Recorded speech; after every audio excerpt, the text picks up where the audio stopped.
नमस्कार दोस्तों, आपका मेरे YouTube चैनल शिव भक्ति में स्वागत है।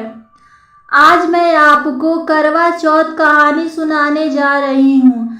अगर आपको ये कहानी पसंद आए तो करवा माता की जय जरूर लिखें। साथ ही आपने मेरे चैनल को सब्सक्राइब नहीं किया है तो सब्सक्राइब जरूर कर लें। तो चलिए वीडियो स्टार्ट करते हैं। बहुत समय पहले की बात है।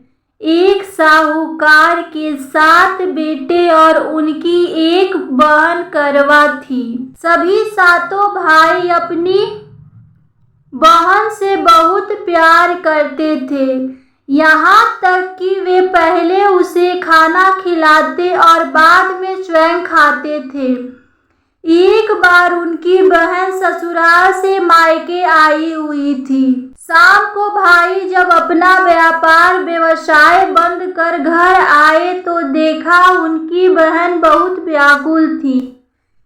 सभी भाई खाना खाने बैठे और अपनी बहन से भी खाने का आग्रह करने लगे, लेकिन बहन ने बताया कि उसका आज करवा चौथ का निर्जल व्रत है और वह खाना सिर्फ चंद्रमा को देखकर उसे अर्घ्य देकर ही खा सकती है। चूंकि चंद्रमा अभी तक नहीं निकला है, इसीलिए वह भूख प्यास से व्याकुल हो उठी है। सबसे छोटे भाई को अपनी बहन की हालत देखी नहीं गई और वह दूर पीपल के पेड़ पर एक दीपक जलाकर चरनी के ओट में रख देता है। दूर से देखने पर वह ऐसा प्रतीत होता है कि जैसे चतुर्थी का चांद उदित हो रहा हो। इसके बाद भाई अपनी बहन को बताता है कि चांद निकल आया है, तुम उसे अर्घ देने के बाद भोजन कर सकती हो। बहन खुशी के मारे सीढ़ियों पर चढ़कर चांद को देखती है, उसे अर्घ देकर खाना खाने बैठ जाती है। वह पहला टुकड़ा मुंह में डालती है तो उसे छींक आ जाती, दूसरा टुकड़ा डालती है तो उसमें से बाल निकल आता है और जैसे ही तीसरा टुकड़ा मुंह डालने की कोशिश करती है तो उसके पति की मृत्यु की समाचार उसे मिल जाता है। वह बौखला जाती है। उसकी भाभी उसे सच्चाई से अवगत करवाती हैं कि उसके साथ ऐसा क्यों हुआ। करवा चौथ का व्रत गलत तरीके से टूटने के कारण देवता उससे नाराज हो गए हैं और उन्होंने ऐसा किया है। सच्चाई जानने के बाद करवा निश्चय करती है कि वह अपने पति का अंतिम संस्कार नहीं होने देगी और अपने सतीत्व से उन्हें पूर्व जीवन दिलाकर रहेगी। वह पूरे 1 साल तक अपने पति के शव के पास बैठी रहती है, उसकी देखभाल करती है। उसके ऊपर उगने वाली सुईनुमा घास को वह एकत्रित करती जाती है। 1 साल बाद फिर करवा चौथ का दिन आता है। उसकी सभी भाभियां करवा चौथ का व्रत रखती हैं।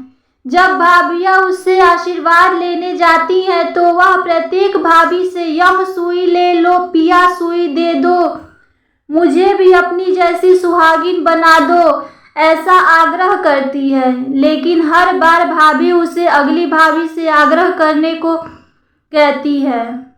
इस प्रकार जब छठे नंबर की भाभी आती है तो करवा उससे भी यही बात दोहराती है। यह भाभी उसे बताती है कि चूंकि सबसे छोटे भाई की वजह से उसका व्रत टूटा था, अतः उसकी पत्नी में ही शक्ति है कि वह तुम्हारे पति को दोबारा जीवित कर सकती है। इसीलिए जब वह आए तो तुम उसे पकड़ लेना और जब तक वह तुम्हारे पति को जिंदा न कर दे उसे नहीं छोड़ना। ऐसा कहकर वह चली जाती है। सबसे अंत में छोटी भाभी आती है। करवा उनसे भी सुहागिन बनने का आग्रह करती है, लेकिन वह टाल मटोली करने लगती हैं। इसे देख करवा उन्हें जोर से पकड़ लेती है और अपने सुहाग को जिंदा करने के लिए कहती है। भाभी इससे छुड़ाने के लिए सोचती हैं, खसोटती हैं, लेकिन करवा नहीं छोड़ती। अंत में उसकी तपस्या को देख भाभी पसीज जाती हैं और अपनी छोटी उंगली को चीरकर उसमें से अमृत उसके पति के मुंह में डाल देती हैं। करवा का पति तुरंत श्री गणेश कहता हुआ उठ बैठता है। इस प्रकार प्रभु कृपा से उसकी छोटी भाभी के माध्यम से करवा को अपना सुहाग वापस मिल जाता है। हे श्री गणेश माँ गौरी, जिस प्रकार करवा को चिर सुहागन का वरदान आपसे मिला है, वैसे ही सब सुहागिनों को मिले। करवा माता की जय।